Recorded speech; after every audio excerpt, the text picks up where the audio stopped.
يحييكم ثم تردون إلى عالم الغيب والشهادة فينبئكم بما كنتم تعملون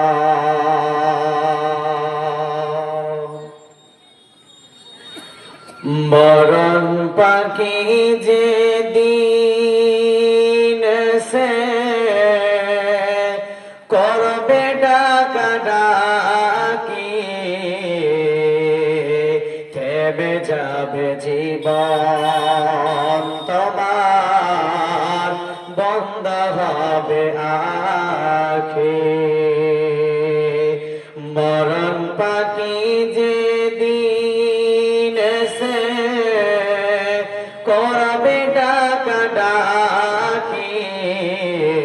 থেমে যাবে জীবন তোমার বন্ধ হবে আখি দুনিয়াতে আছো তুমি টাকা পয়সা নিয়ে মরার পরে করবে দাফন সাদা কাফন দিয়ে যাইবে তুমি খালি হাতে পরে রইবে সবই থেমে যাবে জীবন তোমার বন্ধ হবে আখি ওরে মন থেমে যাবে জীবন তোমার বন্ধ হবে আখি মরণ পাখি যে দিন সে করবে ডাকাডাকি থেমে যাবে জীবন তোমার বন্ধ হবে আখি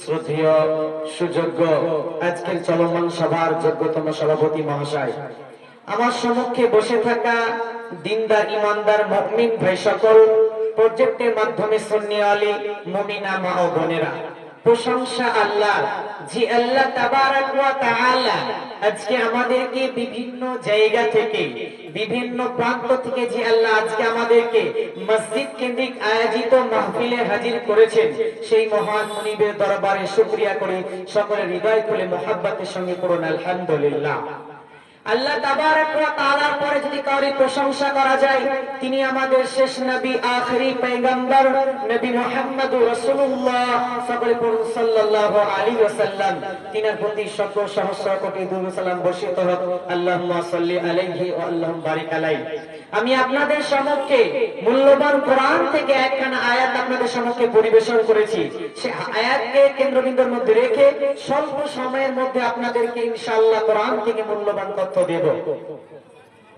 তো আজকে আমার বক্তব্য বিষয়বস্তু হলো মদ মদ একটা সাবজেক্ট মদ একটা অনুশীলন একটা লেসন প্ল্যান মদকে নিয়ে অনেক অনেক কথা বলা হয়েছে পৃথিবীর মধ্যে সবচাইতে দামি খাবার হলো মদ এর চাইতে দামি খাবার পৃথিবীতে হতে পারে না একটা জিনিস খেয়াল করেন যে মদ হায়াত আখেরাত পৃথিবীতে আমরা কিছু শ্রেণীর মানুষ বাস করি বিভিন্ন জনের বিভিন্ন মত রয়েছে কিন্তু এই জায়গাটাতে সকলের একমত নাস্তিকরা আল্লাহ মানে না কিন্তু মরতে হবে এটা মেনে নিয়েছে তো মত এমন একটা সাবজেক্ট যে এটাকে নিয়ে আমরা সকলেই পড়াশোনা করি মরবো না এই কথাটা বলার কারো ক্ষমতা নেই তো পৃথিবীতে আসার সিরিয়াল আছে যাওয়ার ব্যাপারে কোনো সিরিয়াল নেই এর নাম হলো মত এবার আসুন আল্লাহর নবী কোন আনসার ব্যক্তির জানাজায় গিয়েছে তখন কবর করা হয়নি নবীজি চুপ করে বসে গেলেন এবং একটা কাঠি নিয়ে মাটিতে ঠেকালেন সাহাবীরা পর্যন্ত তিনার কাছে যেতেন না তিনি এত গভীর চিন্তার জগতে তিনি হারিয়ে গেছেন আমাদের বর্তমান সমাজের দিকে একটু লক্ষ্য করুন ধরেন আজকে কেউ মারা গেছে তার জানাজার কাজ চলছে আর বাকি লোকগুলি আনন্দে আত্মহারা হয়ে গেছে এরা মানুষ না এরা পশু জি কোরআন বলছেন উলাইকা কাল আনআম বাল হুম আদাল পশু কেন বলা হয়েছে তার প্রমাণ আপনাকে দিচ্ছি একটা দুটো ছেলেকে স্টেজে নিয়ে আসুন, তারা নদীতে সাঁতার কাটতে জানে না, একজনকে ফেলে দিলেন, সে ডুবে মারা গেল, আর একজনকে বলছেন যে তোকে 8 ঘন্টা পর মরতে হবে। সে হাসতে পারবে, খেতে পারবে, পারবে না। তো একটা খাসিকে আপনি খালিয়ে পিস পিস করে আপনি বিক্রয় করছেন, খরিদ্দার এসে বলছেন ভাই 20 কিলো মাংস হবে, আপনি বলছেন হ্যাঁ হয়ে যাবে, দুটো পাত খাচ্ছে। তো যে দুটো পাত খাচ্ছে তারা তো জানে না যে আমাদের দামদার হয়ে গেল। একজনকে যে কবরে রাখছে আর কবরের পাশে 10 জন যে আনন্দের গল্প করতে পারছে, এরা নরহানা মত এদেরকে প্রভাব সৃষ্টি করতে পারেনি। বন্ধু শুনে যান, পৃথিবীতে আপনি যে কোনো ডিগ্রি হাসিল করেন না কেন, master degree, professor degree, engineer degree, যে কোনো ডিগ্রি হাসিল করেন না কেন, মত একদিন আপনার সব কিছু কেড়ে নেবে। এর নাম হলো মত। আল্লাহ বলেন ইন্না আকরামাকুম ইনদাল্লাহি আতকাকুম। আল্লাহ বলেন তোমার দিলে যদি তাকওয়া থাকে, আল্লাহ তোমাকে সম্মানের জায়গাতে স্থান দেবে, আর তাকওয়া না থাকলে ছুঁড়ে ফেলে দেবে। এর নাম হলো মত। আমরা কথায় কথায় কি বলি, দেখে নেব তোকে মুক্ত হতে হবে একবার, আসলে মত একবার নয়, মত হলো 2 বার। এবার বলুন পৃথিবীতে আগে কে এসেছে? আগে পুরুষ না আগে মহিলা? আগে পুরুষ তারপরে মহিলা। জি, আগে বীজ না আগে বৃক্ষ? আল্লাহ বলেন বিসমিল্লাহির রহমানির রহিম ওয়া আগতাশা লাইলাহা ওয়া আকরাদা দুহাহা। আমার আল্লাহ বলেন তামাম পৃথিবীটাকে কালো চাদরে আধার দিয়ে ঢেকে দিলাম, আর তারই ভিতর থেকে আমি আল্লাহ দিনের আলোটাকে বের করে আনলাম। তাহলে আগে রাত তারপরে দিন, আগে বীজ না আগে বৃক্ষ, আগে ডিম না আগে মুরগি। আমার আল্লাহ বলেন তুখরিজুল হাইয়া মিনাল মাইয়াতি ওয়া তুখরিজুল হাইয়াতা মিনাল মাইয়্যিত ওয়া তারযুকু মা তাশাউ বিগাইরি হিসাব।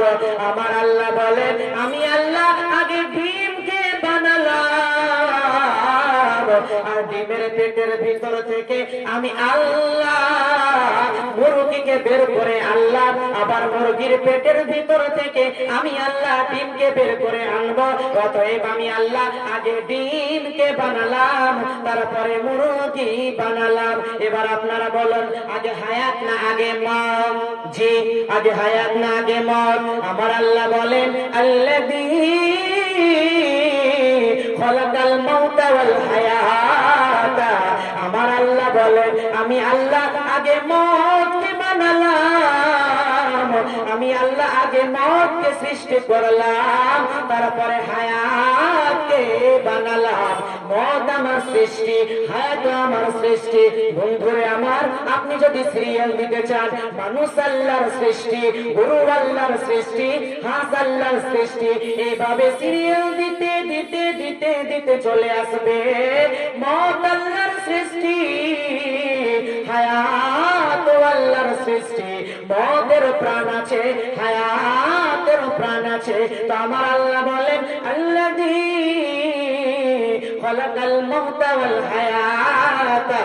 আমার আল্লাহ বলেন আমি আল্লাহ আগে মতকে বানালাম, তারপরে হায়াতকে বানালাম। জি ভাই, আল্লাহ তাবারাক ওয়া তাআলা মতকে কেন আগে বানালেন? হায়াতকে বানাতে পারতেন না? পারতেন না? পারতেন। আল্লাহ মতকে আগে কেন বানালেন? আল্লাহকে প্রশ্ন করুন, এ আল্লাহ আপনি মতকে কেন আগে বানালেন? আর মতকে আগে বানিয়ে কি লাভ রয়েছে? আর আগে বানানোর কারণটা কি? তো আমার আল্লাহ কারণটা বলছেন লিয়াবলুয়াকুম আইয়াকুম আহসানু আমালা। আমার আল্লাহ বলছে বান্দারে তোমরা ভালো আমলের ময়দানে চলে আসবে, ভালো আমলের প্ল্যাটফর্মে এসে দাঁড়াতে পারবে। এরই জন্য আমি আল্লাহ আগে মতকে বানালাম। বুঝে এসছে? আল্লাহ মওতকে কেন আগে বানালেন? আল্লাহ বলছেন তোমরা খারাপ আমলগুলোকে ছেড়ে দিবে, খারাপ আমলগুলোকে বর্জন করে দিবে, ভালো আমলের জায়গাতে এসে দাঁড়াতে পারবে। এরই জন্য আমি আল্লাহ আগে মওতকে বানালাম। বুঝতে পেরে গেছেন? এবার একটা উদাহরণ দিই। সুন্নাহ, সুন্নাহ শব্দের অর্থ হলো আবার। তো আবার শব্দটি কখন ব্যবহার করা হয়? যে কাজটি সে আগেও ঘটিয়েছে। জি, একটা বাচ্চা ছেলে মাইকটাকে ঠকঠক করছে, আমি তার কাছ থেকে নিয়ে রাখলাম, আবার সে নাড়াচাড়া করছে। তো আবার শব্দটি তখন ব্যবহার করা হয় যে কাজটি সে আগেও ঘটিয়েছে। তো আমার আল্লাহ বলছেন বিসমিল্লাহির রহমানির রহিম কাইফা তাকফুরুনা বিল্লাহি وكنتم أمواتا فأحياكم ثم يميتكم ثم يحييكم ثم إليه ترجعون। আল্লাহ তাবারক ওয়া তাআলা বলেন কাইফা তাকফুরুনা বিল্লাহি, তোমরা কেমন করে আল্লাহর ব্যাপারে নাস্তিকতা অবলম্বন করো? কেমন করে বলো আল্লাহ নাই? কেমন করে বলো আখিরাত নেই? কেমন করে বলো পুরসিরাত নেই? ওয়া কুনতুম আমওয়াতান, তোমরা মৃত ছিলে, মৃত ছিলে। ফাআহইয়াকুম, আমি আল্লাহ তোমাদেরকে জীবিত করেছি। সুম্মা ইউমিতুকুম, আবার মারব। সুম্মা ইউহয়িকুম, আবার জীবিত করব। সুম্মা ইলাইহি তুরজাউন, তারপরে আমার কাছে তোমাদেরকে আসতেই হবে।